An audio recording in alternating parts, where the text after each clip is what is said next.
سامعین کرام، دین اسلام کې د ژوند تیرولو ټولې طریقې موجود دي او په دې باندې عمل کولو سره د انسان زندگی کې خوشحالي راځي او د قبر او د آخرت زندگی هم دې سره جوړیږي.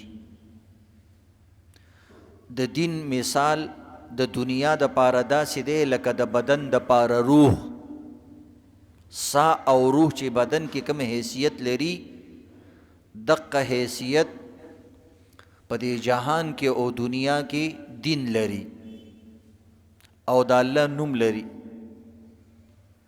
د انسان اعضاء ډېری قیمتي دي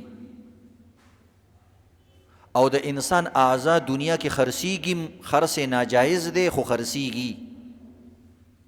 روح په دنیا کې یو ځای کې نه خرڅیږي خو بیا هم د دې ټولو اعضاء نه زیات قیمتي دی.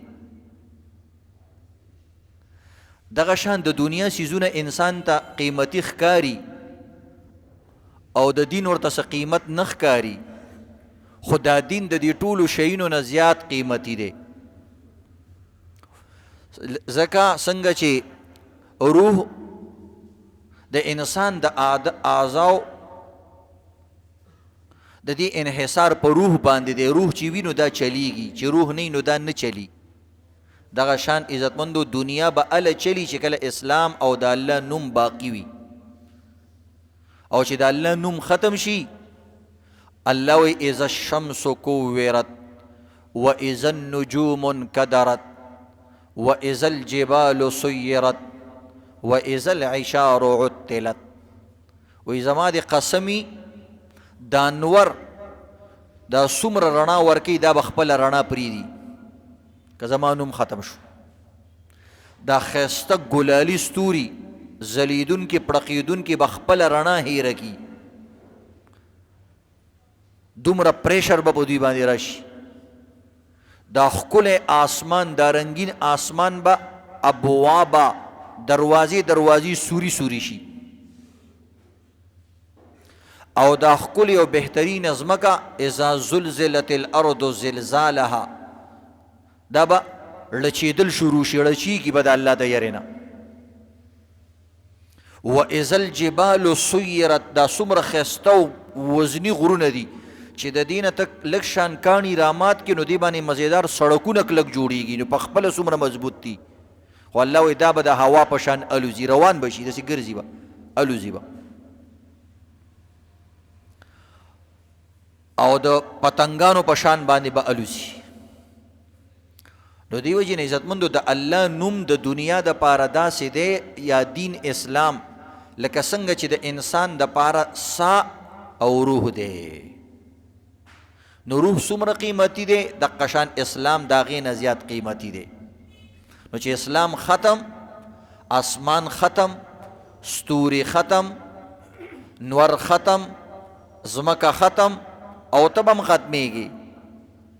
دا کم کسان چې د الله نه علاوه د غیر الله ته آوازونه کوي، الله وایي دا هم ختم، هر څه ختم. خو داسې ختم نه چې مکمل ختم، ځکه الله وایي تا ناجایزه وکړه، تا بې انصافي وکړه، تا زما د نوم توهین وکړو، تا زما د نوم صله او بدله ورنه کړه، نو داسې رانه نشي خلاصېدی.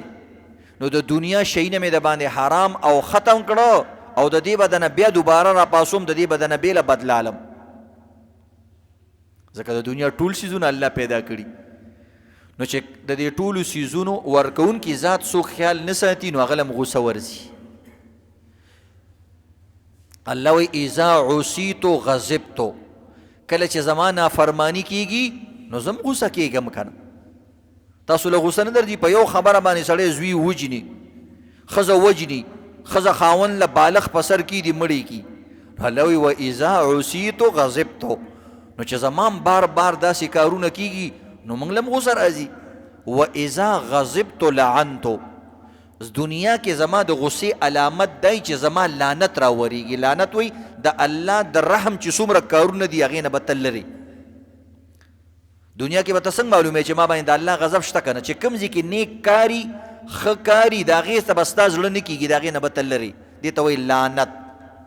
د الله د رحمت او د رحمت د کارونو نما تلری. وَإِذَا لَعَنْتُ وَإِنَّ لَعْنَتِي تَبْلُغُ السَّابِعَ مِنَ الْوَلَدِ، او زما لعنت کله نا کله وو نسلو پوری وو پشتو پوری چلیگی. دسی دیم نه چې ته پاتې شي. الله رب العزت موږ او تاسو معاف کی. نو د دې لپاره عزتمندو د معاشرتي مختلف مسلې تاسو ته بیانې کی. د دې مسلو بعض خلک علماو پسې خبرې کوي، مړه دوی اوسم د تیمم او د غسل او د استنجا مسلې بیانې وي. دنیا چرته ورسېدل او دوی اوسه پورې د غسل او د استنجا مسلې بیان. دین د عشق او د محبت نوم دی، او په عشق او محبت کې وړو کې شیم ډیر غټي، او دا دین د استنجا دا غسل دا موز دا ټولې مسلې دا الله سره د عشق اداګانی دي. موږ په بعض شیزونه زمونږ عقل کې نم راځي، لکه د یو انسان ظاهري بدن پاک دی، الله بیا مو یو دسو کا، نو دی کې به ته دې ته نه ګوري چې زه پاک یم که ناول یم که ګنده یم، ته به دې ته ګوري چې حکم د چا دی. بعض وخت ته ګوره صفا کپړې دي وي، یو ورځ دی اچولي، خو چې نوي واده لځي نو بدلې که نه بدلې، بیا هم بدلې. که څوک درنه تپوس وکړي ښځه درته وایي چې څه چل دی، پرون دی اچولي څه ګنده خو نه دي، نه که نه دا سپیشل واده دی. خلک به وایي چې دا څه خیرن راغلی، خیرن نه بیا هم بدلوي. خو د الله ځای چې کله راشي ته یو سړي ته وایي چې ځان پاک کا یا داسې وکړه یا داسې وکړه، مړه دې ته څه ضرورت دی؟ الله وی خذو زینتکم عند کل مسجد، چې کله جمعات ته راځي زینت اختیاروه. او ان الله يحب المتطهرین، پاک خلق د الله خوښ دي. نو ته به دې خبرو ته ګورې چې زما الله پاک سړي سره مینه کوي، بس زه پاکي کوم که د ورځې 10 پیرې ده او که 15 پیرې ده. خو الله احکامات کې عسر نشته، اسانی ده پکې. او د څومره آسان دی، په 1 منټ 2 منټو کې اودس کېږي. دویم دا دی په دې کې ستا دنیاوي فایدې می، ته صفا کېږي، تو سره چست کېږي، ستا چې چست کاروبار دی ښه شو او صحت دی ښه شو، تا ته فایدې دي. بهرحال دی وجې نه بعضې احکامات الله، خو بعضې سړی هسې بېسه اعتراض کوي د مولیانو په خبرو. وجه دا د دین سره لګاو نه وي، د الله د مینې او د محبت داستان د نه ویلي، دته صرف پیسه پیسه پیسه ښکاري، او د پیسې والا عبادت ورته ښکاري، خو دا نور عبادتونه دته نه ښکاري. بعضې کسان وایي که نه دام عبادت دی، بلکل عبادت دی. یو بابا نه چا تپوس وکړو، یو بابا د پکوړو د سموسو ډېر مشهور دوکانو، هغه به چې کله آواز د اذان وشو فوراً به کار بند کړو. نو چې واپس به رالی نو یو څو کسانو خو به بنګ بنګ کړي و تښتېدلي وي، مړه دا ځان ته انسان وایي، د مخلوق په قدر نه پوهېږي، خو دی لږ مشهور کړی دی، نو اوس یې ځان نه چې کوم دی زبرګ جوړ کو او هر وخت جومات ته منډې، او د دې ګاهکو سره فکر نشته، موږ هم وږي که نه، او دا عبادت نه دی، څه دا روزګار عبادت نه دی. نو چې واپس به رایې 2-3 کسانو ورته خبرې وکړې چې بابا ټیک دا هم عبادت دی، خو دا هم عبادت دی، دا به لږ ښه خلکو ګزاره به یې کوله، چې دا هم عبادت دی، خو دا پکوړې به دې ختمې کړی وې، نو د غرمې مونځ دی خو 3 بجې به دې کړی وی که نه، بیا 3 بجې هم د غرمې مونځ کېږي.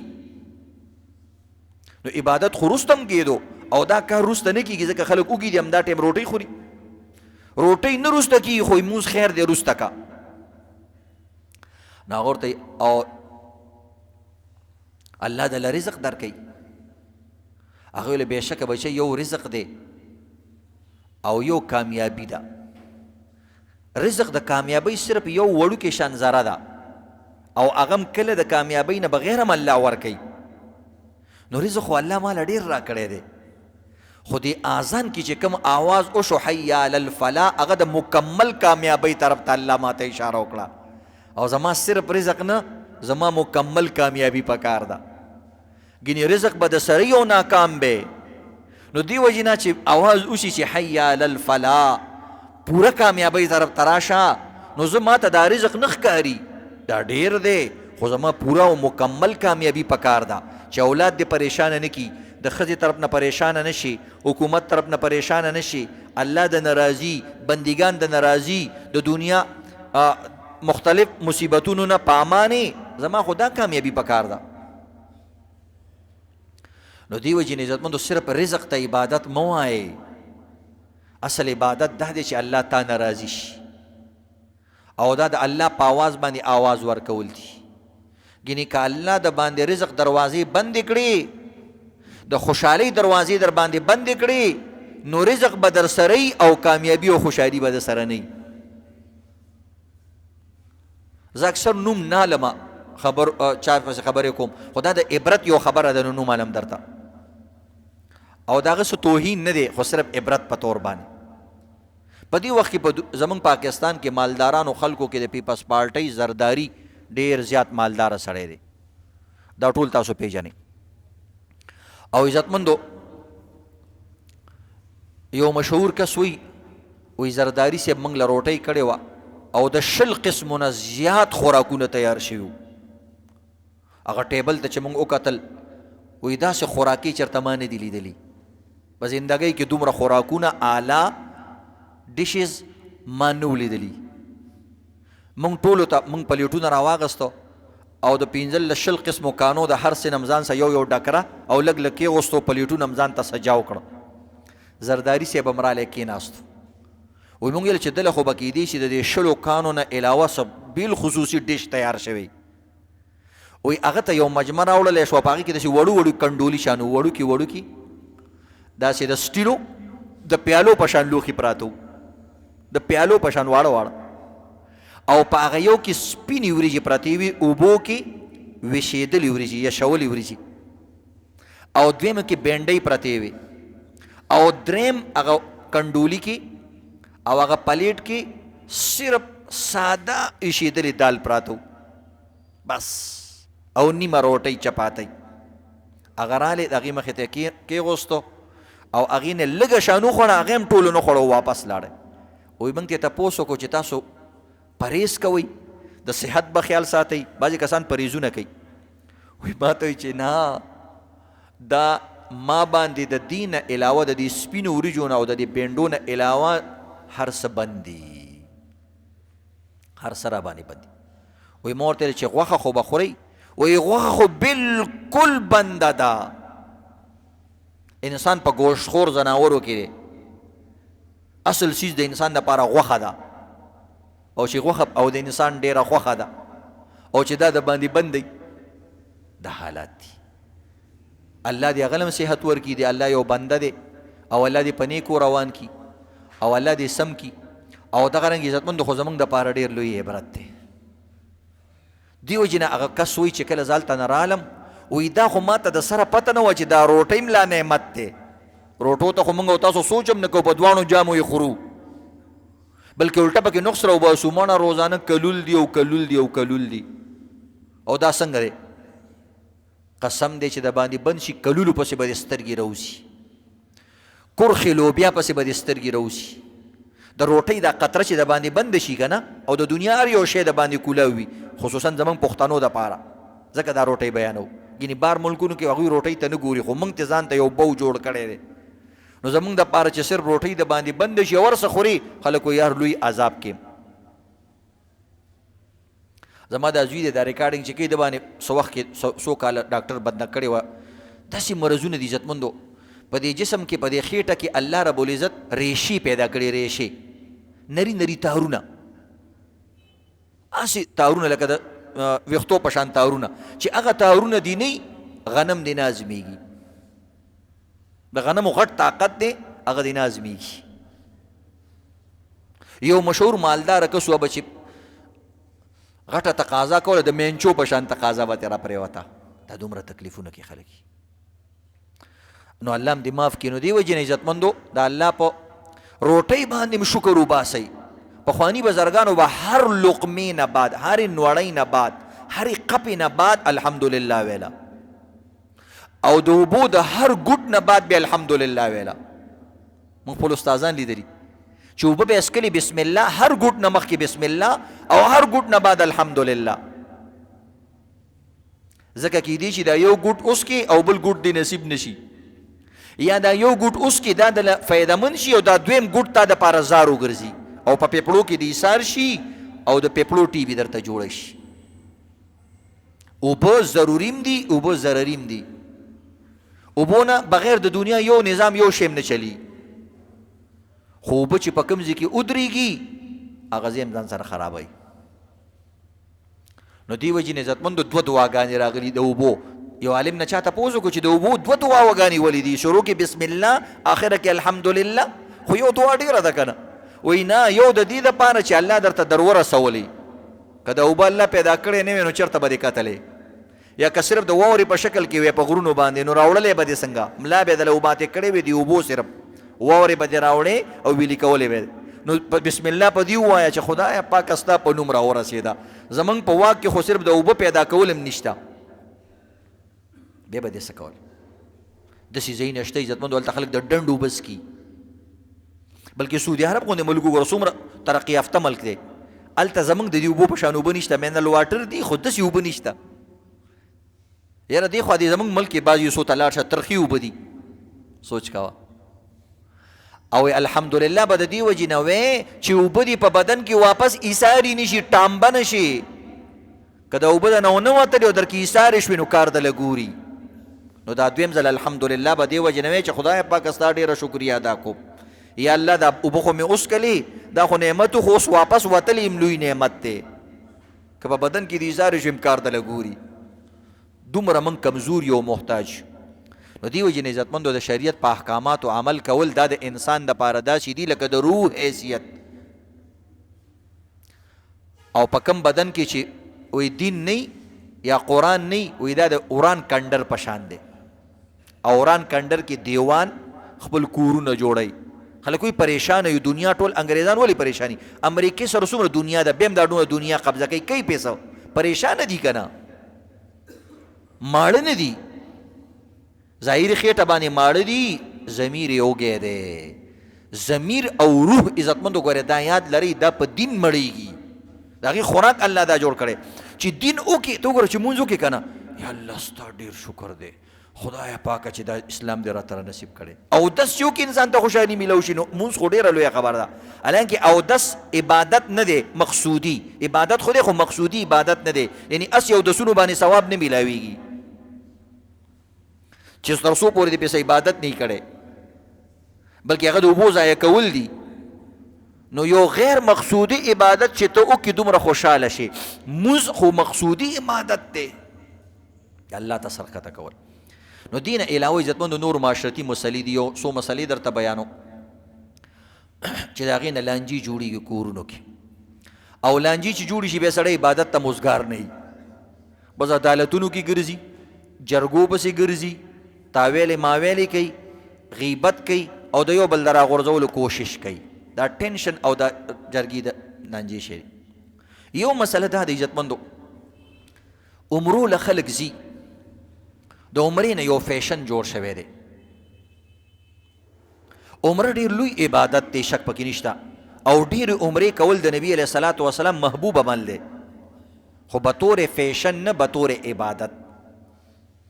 دا نه چې خلکو ته وی 30 عمرې مې کړي، 50 عمرې مې کړي. نن سبا دا خلک د ایډورټایزمنټ په طور باندې استعمالوي چې لکه زه ښه سړی ما نه سودا کوه، ما سره کاروبار کوه، ما 50 عمرې کړي دي. دا غلطه خبره. عمرو باندې ثواب ملاویږي، دا زیات خبره چې چا یو عمره کړې ده او چا 50 کړي، دا برابر نه دي. د دې به تعالی الله پوره ثواب درکوي. خو دا ضروري نه ده چې 50 عمرې ته وکړې او ته ښه سړی، بلکې داسې سړی به چې بیت الله کې به اوسېږي او خراب به. ډېر خلک دي بیت الله خواوشا اوسېږي، مونځ نه کوي، رشوت علي، غلط کار کوي، نو هغه هلته تباه دي. او هلته خو نورم ګناه زیاته ده. نو د انسان کردار چې دا هر ځای کې یو ښه سړی، بس دا ښه سړی دی. که دا په ځنګل کې اوسېږي هم ښه سړی دی، او که دا عزتمندو د بیت الله شریف په جوار کې اوسېږي نو نورم زیات ښه سړی دی. او که بد سړی دی د بیت الله په ځنګل کې اوسېږي نو بد سړی دی، او د بیت الله په غاړه اوسېږي نو ډېر بد سړی دی. ځکه چې دی بیت الله هم د ده زړه نرم نه کو، دی جومات هم د ده زړه نرم نه کو. عزتمندو عمره فیشن شوی دی، او نن سبا عبادت کې یو بل کمزوري ده. مسلمان هغه عبادت کوي چې د ده زړه کم غواړي، من چاهي عبادت. دې ته نه ګوري چې کوم عبادت کې ثواب زیات دی. کله د غریب په مدد کې ثواب زیاتی، نو په کار دا دی چې ته عمره پرېږده، هغه مدد وکړه.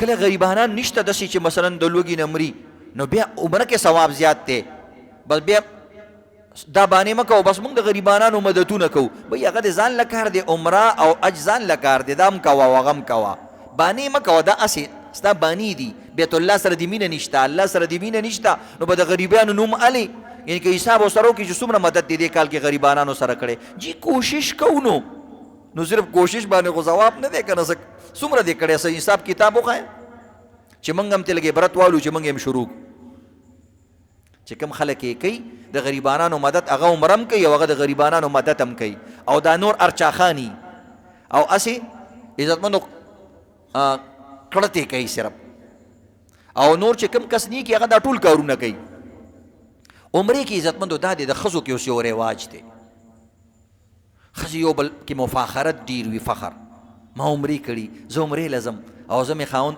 عمرې له لیږي د خاوند غریب یې وس نه کېږي هلته ښځه وایي عمرې له مې ولېږه مخکې خو به ښځې دا و چې کپړې والا جیولري والا فلانې والا هغه ځان له قیسې غریب خاوند ته ور په غاړئ اوس پکې دا بل فیشن نه و د عمرې له به مې خامخا لیږي ولې ګوره هغه پلاني د چمیار ښځه د عمرې کړې ده هغه چمیار له خو چا زکات مکات ورکړی او ښځې ولې پکې لیږلې وه زه خو د کلول کور خو کار کوم اوس مې نه کېږي چېرته دې ولېږم نه زه چې هغې سره میلاوېږم ځان راته ډېره سپکه ښکاري چې ما عمره نه ده کړې بعضې کارونو کې دا ښځې د خاوندانو د سړو سره ځان برابروي نو که ښځې ډېر د سړو سره ځان برابروي خو په یو شي کې ځان نشي برابرولی یو سړی یو جوړه کې لس ودونه تیری او ښځه چې یو واده له لس جوړي وکړي نو په دویم واده کې هغه ناچوي که یو واده له لس جوړي کړي وایي دا ټولې مې پردي هغه واده کې اچولي هره ګنټه پس جوړه بدلوي او دا سړي دي غریبانان یو جوړه کې لس لس ودونه اټینډ کوي بس دوباره یې ووینځي راواچوي او تروله کوي بسم الله نو که ته سړیو سره ځان برابرې په دې کې ځان برابر که چېرته یو جوړه کې یو زه هغه لس ودونه پکې اټینډ کوي ته پکې پنځه ودونه اټینډ که دوه پکې اټینډ که ځه نه کوي نو بعضې ښځې عزتمندو عمرې له ځي بغیر د محرم نه محرم یا محرم نه بغیر محرم هغه انسان ته ویل کېږي چې چا سره د ښځې نکاح نه کېږي زوی رور پلار او دغه رنګې خاوند یې محرم کې شمار کړی دی نو دا عزتمندو دې رشتو کې به ځان سره څوک بوځي که بوډۍ ده که وړه ده او که زړه ده بعض وایي دا زړه ده هغه زړه د وړو نه ورپسې ورتېروي هلته بیت الله کې سرخي پوډر لګي او بیت الله سره ابلو چا ناوې کېنولې هلته مسجد نبوي کې ناوې سرخي پوډر پوره مکې پې کړی دی او د مسجد نبوي مخې ته کېنولې ده او تصویران وله جوړوي نو خپله عمره څه کوي چې کوم عمرې له پسې تېري د هغوی غریبانانو عمرې د شریعت په رڼا کې کینسل شي یعنی ثواب یې ختم شي نو دې وجې نه عزتمندو غیر محرمو سره ځي 77-78 کیلومیټر نه چې زیات سفر ښځه کوي هغه به د محرم نه بغیر نه کوي نبی علیه الصلاة والسلام لا یحل لامرأة تؤمن بالله واليوم الآخر تسافر مسيرة 3 ليال إلا ومعها ذو محرم یا محرم وی حلال ندی د ښځې دپاره خو داسې ښځه وي چې الله او رسول او آخرت مني او چې الله او رسول او آخرت نه مني بس بیا خو چې څه خوښه یې به کوي نو چې الله او آخرت مني چې دا شته او دلته به ما نه تپوس کېږي وایي داسې ښځه به بغیر د محرم نه د 3 ورځو شپو برابر یعنی 78 کیلومیټر سفر ځان له نه کوي پرون مانه یو کس تپوس وکړو وایي زما والده یو پیر صاحب دی هغې سره تعلق دی او هغه لاهور کې ده نو زمونږ نه بغیر اجازه ته ځي ځکه چې دا خو د دین کار دی دا یاد لري د دین دپاره چې کومه لاره ده هغه به هم د دین والی یعنی هغه هم جایز پکار وي نو د دې به هم خیال ساتي ما ورته ویل دا خو ناروا دی پیر صاحب دی ولې نه هغه ته به پته نه چې دا کوم ځای نه راځي او که ورته پته وي او دا د لرې نه راځي او نه منې کوي نو دا پیر هم ډوګبوګي دی د کوم فرق دی دا پیر نه دی هسې پیری دی چل یې ورته غلی کړی دی دا یاد لري عزتمندو د دین مکمل دین به بیا منې نو نو دې طریقې سره دا سفرونه د دوی ناروايي. دویمه مسله د عزتمندو، بعضې سخران وي هغوی چې خپلې انګیندو ته انګور ته د خپل کور ایسي په مهرونو کې لیکي. بالفاظ دیگر کله پلار واده کوي خپلو بچو له، نو خپل جایداد دوکان وي که کور وي نو هغه د خپلو د بچو ښځو پسې ولیکي. اکثر تاسو کتلی وي کم وخت کې چې نکاح کېږي نو د هلک خو ډېر زیات خوشحاله وي، نو خوشحالۍ وخت کې سړي ته خو پته نه لګېږي چې هغه سړی څه لیکي. هغه بس همدغه یو ته وایي چې شپه به کله راځي او سواګرات به کله او کله به د ناوې دا شکل ګورم. بیا چې یو ځل شکل وګوري نو بس بیا دوباره ورځیم نه، وایي بس کافي ده، وایي د نظره نشي. نو بهرحال عزتمندو او دا پلار هم خوشحاله ولیکه، وایي ولیکه نو بس هغې لیکي هیڅ وایي دومره مهر او حصه رستګي. وایي د ده چې د پلار په مال کې څومره حصه رسیږي هغه ټول د ښځې تعالی والی کې په یو ښځه تې هر ځل لاړ شي. نو دا ډېر عزتمندو د لانجې مسلې دي نه ډېرې لانجې جوړېږي. سبا د هغه ښځې د خاوند انګور هغه خاوند مړ شي، سخر ته وایي ماله خپله حصه راکړه، او ته یې د څه شي حصه، دا خو زما کور دی. نو هغه وایي کوم وخت چې ته په نکاح کې ناست وې تا لیکلي دي که نه چې زما د کور د دې زوی چې څومره حصه رسي، یعنې زما 4 زامن دي او 8 مرلې ځای دی، نو 2 مرلې ځای ستا، که 20 مرلې ځای دی او 4 زامن دي نو 15 مرلې د نه لاړ، که 100 مرلې دي نو 20 مرلې د نه لاړ. دا یاد لره چې کوم ځای دې ورپسې لیکلی دی چې بچي دې کمیږي حصه نور هم زیاتېږي، چې بچي دې زیاتېږي حصه بیا کمیږي، نو دا حصه د نه لاړه. خو د دې 2 صورته بعض وخت کې هسې سړی ولیکي، نو په دغه صورت کې تینځي ځکه مهر ورکول د خاوند حق دی، د پلار حق نه دی. خو کله ناکله دا ذمواري واخلي، ضامن ګرځي چې بالکل زه ذموار یم، زه ورکوم مهر. نو چې کله یو انسان د یو څیز ذمواري واخلي نو بس مهر د خاوند نه پلار ته راواوړېدو. اوس به چې که ته خاندې او که جاړې دا مهر به د انګور له ته ورکې تر دې پورې که دا اسخر مړ شو نو دا ښځه دا جینۍ داسې ویلی شي چې بهی هغه هلکان خپلو کې د پلار مال تقسیموي، دا جینۍ ورته ویلی شي چې دا زما حصه پکې تقسیم نه کوي، نه خو زما ده په ارام کښېنه، زه خپل میړه هم نه ورکوم. او دی علي خپل پلار لی ورکوي نو څومره به د باندې بیا سخته تېرېږي، یا ارور لی ورکوي یا چې د جومات لی ورکوي. نو دې وجې نه عزتمندو ډېر باتور مه کېږئ هغه ټایم کې، صفا کلیر خبرې دي. بی دا سره مې کړي دي 2 تولې 10 تولې 20 تولې چر څومره دا د دې ښځې مهر شو، بس لنډه اوږده. او جی کور کې بس زما کور کې دې اوسېږي او ما زوی باندې تعلیم هم کړی، کار روزګار مې ورته زده کړی دی چې دا بې غیرته دا یو ښځه نه پالي، نو په دې زه کوم څه، زه اوسه پورې بیا نور به هم زه پالم، خو چې کله مې بیل کو بیا هم نشي تړلی نو بیا ولې لور هم مه ورکوه، ځکه تشپاڼې له څه نه ورکې، ځان به هم ذلیله ګرځوي او لور به هم دله په عذاب کي. نو دې وجې نه عزتمندو چې کله مسخران لیکل کوي او ذمواري واغسته د خپل بچي د مهر، که هغې ورپسې هر څه لیکلی دي دا مال به دغه جینۍ ته میلاویږي، په دې کې د دې د خاوند هېڅ هم نشته. او هغې کې ښځه خود مختاره ده، که دا مال خاوند له ورکوي، که واپس یې سخر له ورکوي، او که خپل پلار لی ورکوي، او که خپل مور لی ورکوي، او که د علاقې د جومات استاد لی ورکوي، موږ لی راکوي. دا به موږ هسې ځان د خوشحالۍ دپاره ووایو، داسې خو چېرته کېږي نه او نه چېرته شوي دي، خو بس هسې خو به هم ځان له زړه خوشحالۍ که نه کیدی شي موږ لی راکي. نو ګورې دا یاد لرئ بیا به ستاسو پکې موږ سره کار نه وي، ښه داسې نه چې جومات نه مو ورپسې وباسئ. بله یو مسله د عزتمندو معاشرتي د طلاق مسله ده. طلاق ریشو زیاته شوې ده، مقدار یې ډېر زیات شوی دی، په وړو خبرو طلاق ورکوي ښځې. نو طلاقونه مه ورکوي عزتمندو، ګینې بیا به خوار و زار ګرځئ، ځکه په طلاق سره خپله ښځه تا نه پردی شي، د بچو مور د نه پردی شي، ستا د زندګۍ شهزادګۍ تا نه چې کوم دی پردی شي، ستا دشمنه وګرځي، پردی دي شي.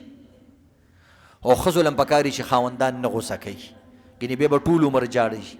ښځو کې جذبات زیاتي، خو اوس سړیم د ښځو په وار پیدا دي، بس وروره اپو سړی خو سوچ او فکر والا کسو او خيار سړی قمقلو سره پاره خبره کې نه ملګری کیږي اوس خزي اشاره هم نه کړي خاوند له مخکې نه طلاق ور کړي دا غلط کار دی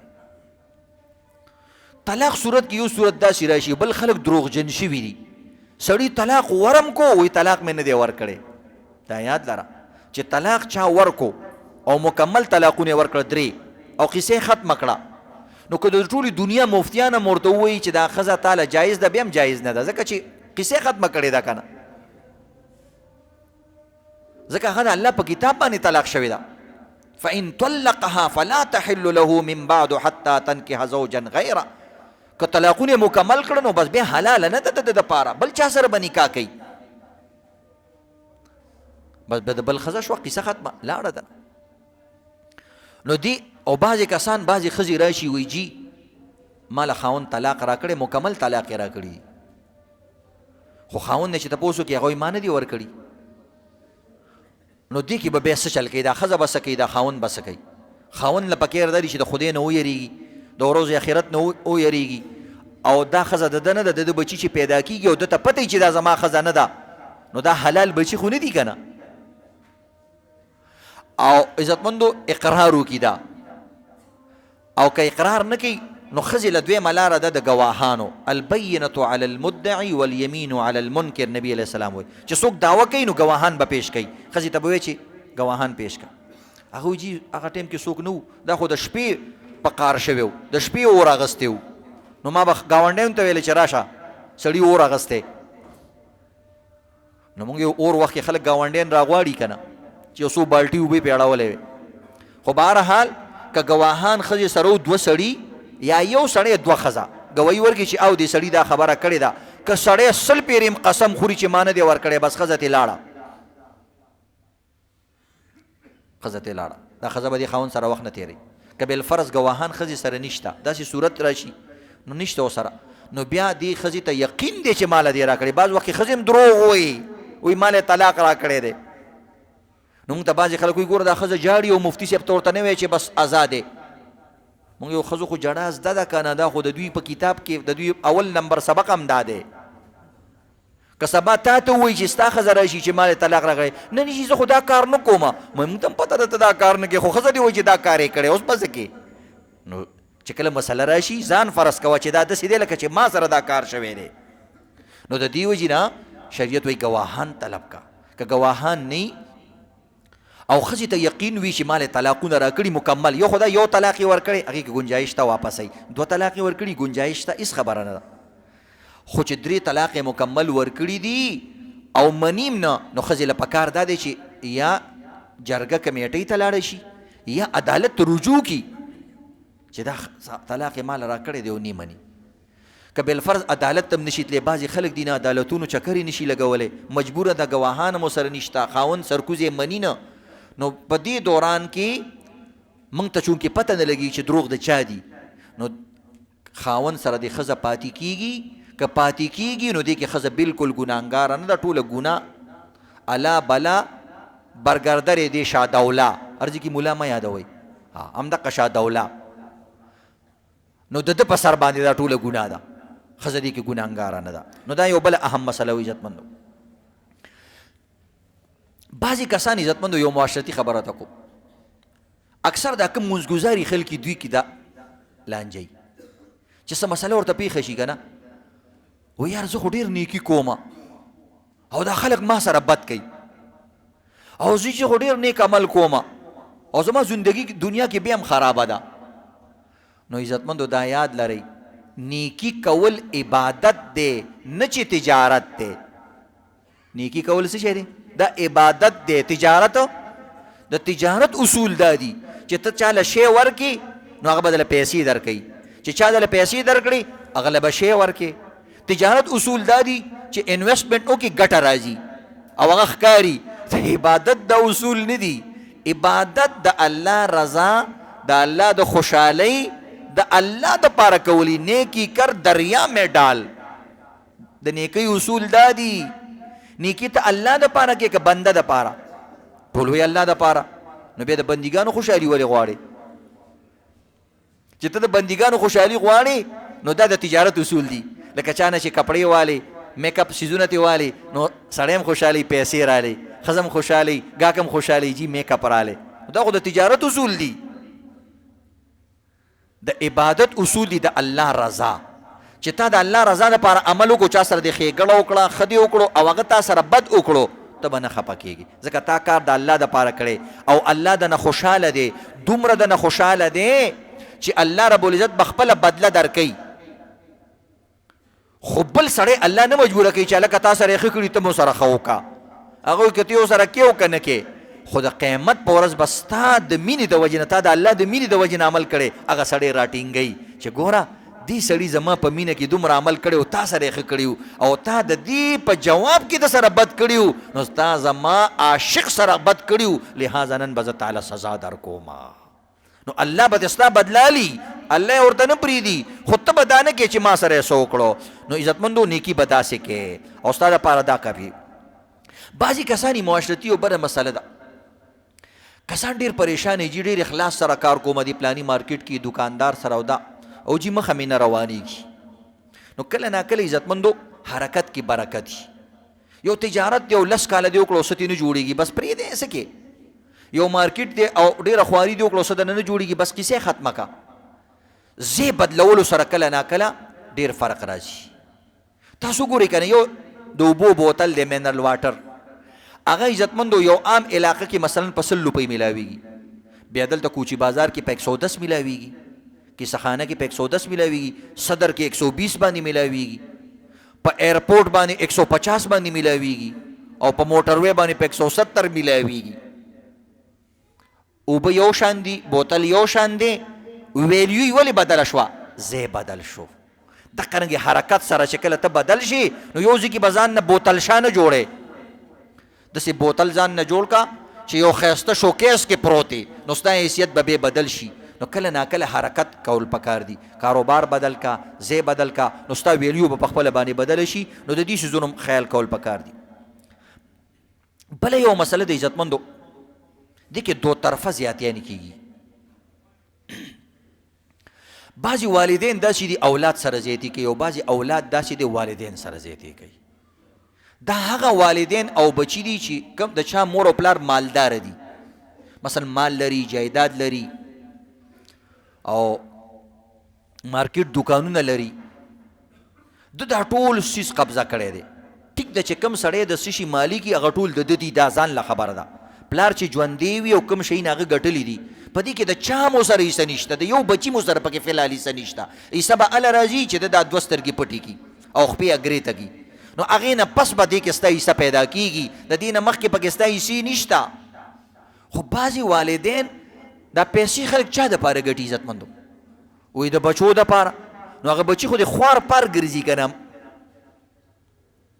ته خلې لاړې او بچی دې هلته پردی مزدوري کوي نو تا دا پیسې ګټلي د بچو دپاره او بچی دې پکې خوار سر ګرځي. خو ونې که دا پیسې که نه دکان وله واچوه او دغه رنګې څه کاروبار وله روان کا لږ لږ ورکوه د بچي په اعتبار سره ورکوه چې د هغه څومره علم دی هغه څومره طاقت دی هغې مطابق یې ورکوه. ټول عمر په دې باندې خامار په شان باندې مه کښېنه. ډېر بچي موږ ته ګیلې کوي زما پلار سره دومره مال دی خو موږ چېرته ښه ورځ پکې ونه لیدله. نو دا مال تا ګټلی څه دپاره دی ته خو روټۍ پکې صحیح نشي خوړی د دویمې ښځې د ټینګ هم نه نو ته به په دې پیسو څه کې په دې کې بس پرېږده په دې بچو له ورکه چې مزیم پکې وکړي او کاروبار وګټي ستا مال به ډېر شي. دویم قسم بچي دي عزتمندو هغه نااهله بچي دي. هغوی مور او پلار سره لږ شان مال یو کور دی د هغه د اوسېدلو کمره ده او دا تیسمار خان را پاسېدلی موږ له خپل حق راکه لکه د څه شي هغه څه شي هغه وجي دا کور چې دی د پلار دا کمره ده نو دا خو د پلار ده که نه ته به پلار له ورکې تیسمار خانه ټول عمر یې دله ګټلې ده که ته به د پلار نه څیزونه غواړې بوډا له خلک شی ورکوي که نه د بوډا نه یې غواړي لاس خو به ته بوډا له ورکې او لګیا دی جي ما ته پلار مال نه تقسیموي څه دي جي یو 2 مرلې کور دی نو 2 مرلې خو غریب په خپله اوسېږي که نه. نو د دې وجې نه عزتمندو پلار مه جړوئ قسم دی بله ورځ زما جومات ته کسان راغلي 104 کاله د سړي عمر و او بچی دې ته تیار نو ما له 6,000 روپۍ مقرر کړې. دا بیله دا چې هغې له د بعضې دوکانونو کرایه هم راتله، خو ما ورته ویلې پلار نیکم وایي چې ما له دې دا بچي لږ راکوي، زه په دې خوشحالېږم. ما ورته ویلې 6,000 روپۍ ورکوئ، 3 کسان یې 2,000 روپۍ ورکوئ. قسم دې هغه خلکو نه ورکول او په جومات کې چغې ووالې، هغه بابا جړلې او سورې والې او د دواړو جګړو زه ترې ووتم. داسې حال دی عزتمندو. نو چې کوم باباګانو سره لږ ډېر مال دی، د بچو په دغه باندې مه دوکه کېږي زما بچی دی او چې ډېر خوارزار ګرځي. قلارې دې خوار ګرځي چې دا ښه ځوان دی او روغ رمټ دی او کاروبار نه کوي، همدقسې خوار دی ګرځي، د ده دغه حیثیت دی، قلارې دې ګرځي. مه ورکوئ ځای دوکان ولا یو دوکان دی مې تقسیموه په خپل مرګ نه بعد به اسیم د دوی رسي. نو خپل ځان په تکلیف کې ما چوئ. او دا نوجوانان انتهایی کمزوري نوجوانانی چې د پلار نه په خپل ژوند باندې داسې څیزونه غواړي. نو دا دو طرفه ظلم دی، کله بچی ظلم کوي، کله پلار ظلم کوي. الله دې زموږ د دې نه حفاظت وکړي. اذان وکړه قاری صاحب.